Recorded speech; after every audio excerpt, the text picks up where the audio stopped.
Welcome back to our learning about the business of computer games.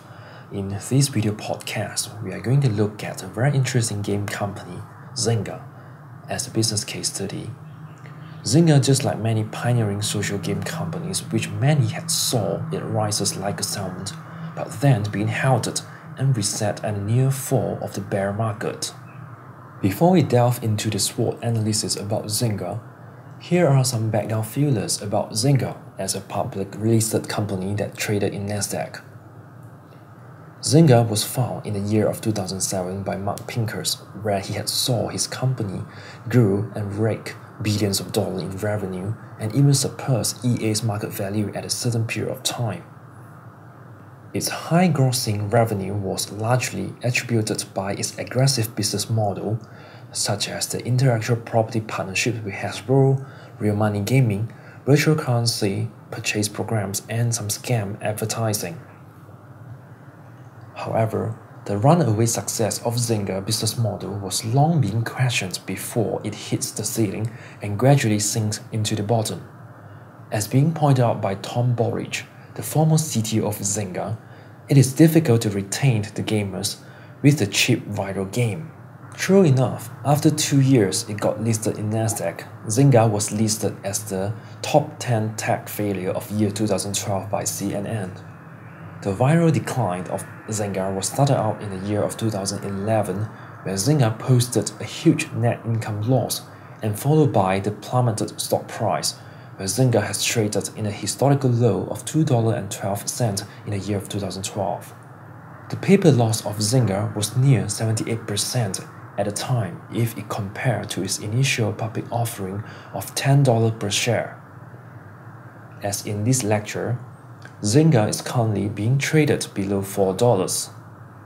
The high and low of Zynga is not just because of its business model and declining customers.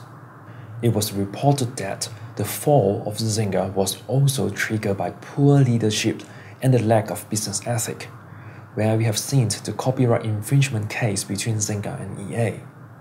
Zynga also has talent drain problem, as the working environment of Zynga has been reportedly known for its stressful culture, where its workforce being put to work for long hours relentlessly.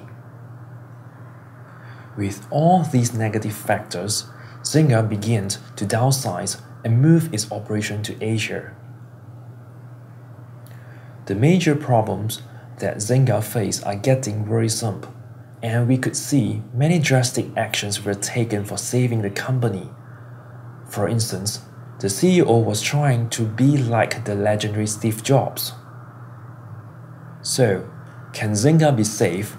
As a fading star in the social game business, Zynga still has a market capital that close to $2 billion.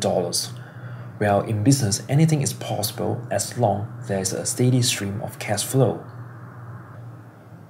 Alright, and that were some background stories about Zynga.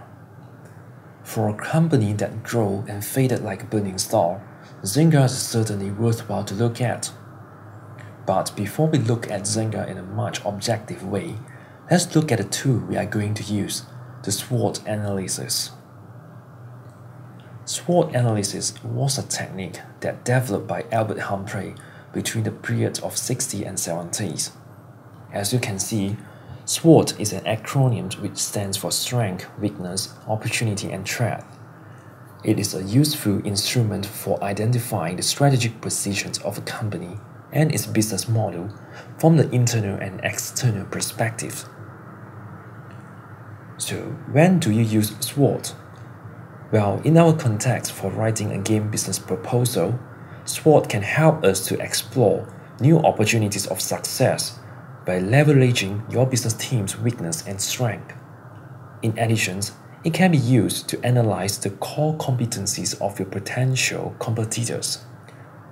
We will advise you to do further readings about SWOT analysis if you are not certain about its usage.